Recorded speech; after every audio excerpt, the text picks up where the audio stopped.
Hey guys, welcome back to my YouTube channel. আৰু মই Tutumani আজি আপোনালোকৰ বাবে লৈ আহিছো এটি নতুন ৰেচিপি। আমাৰ অসমীয়া মানুহেতো হাঁহৰ মাংস আৰু কোমোৰা খাই ভালেই পায়। সেইকাৰণে মই এটি নতুন ৰেচিপি লৈ আহিছো হাঁহৰ মাংস আৰু কোমোৰাৰে বনোৱা এখন জোল। তো বলক ভিডিঅ'টো আৰম্ভ কৰো।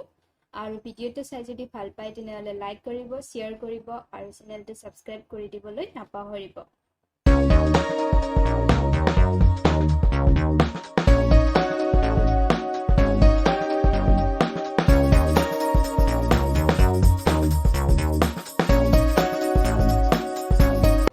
মই এই আঞ্জাখন বনাবৰ বাবে ইয়াত এটা কেৰাহী লৈছো আৰু কেৰাহীটোত প্ৰায় 3 চামুচ মান হোৱাকৈ তেল দিছো। তেলখিনি অলপমান গৰম হোৱাৰ পিছত ইয়াত মই দিছো হাঁহৰ মাংসখিনি। মাংস মই প্ৰায় আধা কেজি মান লৈছো।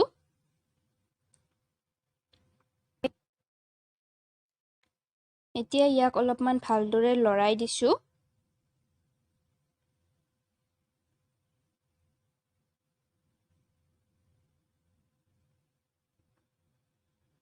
তাৰ পিছত ইয়াত মই দিছো এচামুচ নিমখ।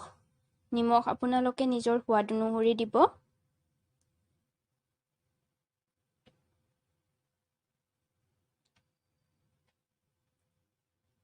আৰু দিছো 3 চামুচ হালধি।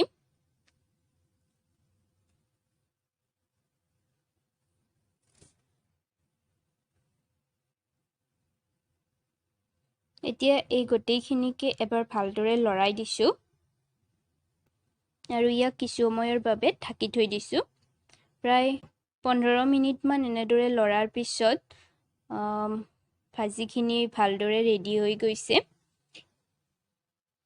এতিয়া ইয়াত মই দিছো দুটা তেজপাত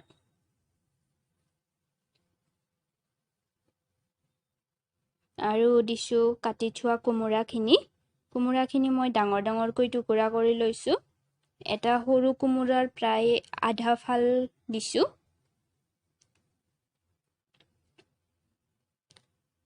আৰু লগতে দিছো 5টা মিডিয়াম সাইজৰ আলু আৰু পিয়াজ লৈছো মই মিডিয়াম সাইজৰ 3টা।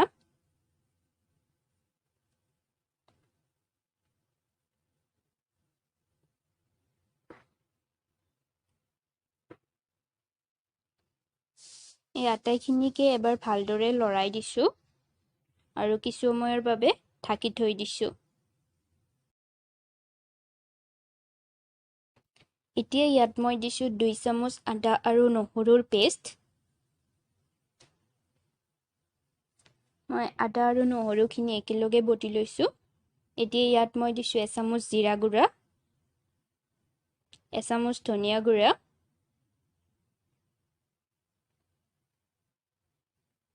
আৰু 1 চামুচ গৰম মছলা পাউডাৰ। আপোনালোকে ইয়াত জলকীয়াও দি দিব পাৰে একেলগে। মই জলকীয়াটো ইয়াত দিয়া নাই, পিছত দিম।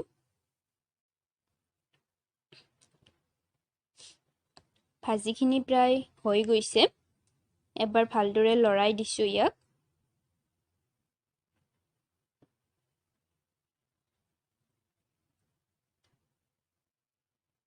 এতিয়া ইয়াত মই দিছো 1 লিটাৰ পানী আৰু আটাইখিনিকে কুকাৰত ট্ৰান্সফাৰ কৰি লৈছো। যেহেতু হাঁহৰ মাংস সেইকাৰণে কুকাৰত নিদিলে নিহিজিব, সেইকাৰণে কুকাৰত দি দিছো আৰু প্ৰায় 4টা মান হুইছেল অহালৈকে ইয়াক সিজিবলৈ দিছো। এতিয়া মই ইয়াৰ আলু আৰু কোমোৰাখিনি অলপমান ভালদৰে ভাঙি দিছো। জোলখন প্ৰায় ৰেডি হৈ গৈছে।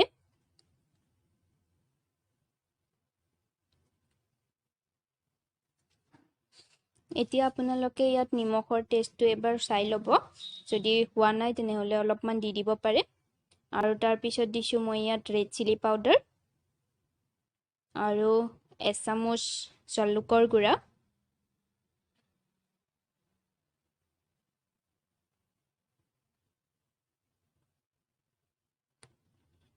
এতিয়া ইয়াক অলপমান ভালদৰে উতল আহিবলৈ দিছো আৰু তাৰ পিছত মোৰ জোলখন বনি ৰেডি হৈ গ'ল। এতিয়া ইয়াক ভাতৰ লগত গৰমে গৰমে পৰিৱেশন কৰক আৰু ইয়াৰ জুতি লওক। ভিডিঅ'টো শেষলৈকে চোৱাৰ বাবে সকলোকে ধন্যবাদ আৰু যদি ভাল পালে তেনেহ'লে লাইক কৰক, শ্বেয়াৰ কৰক আৰু চেনেলটো ছাবস্ক্ৰাইব কৰি দিবলৈ নাপাহৰিব।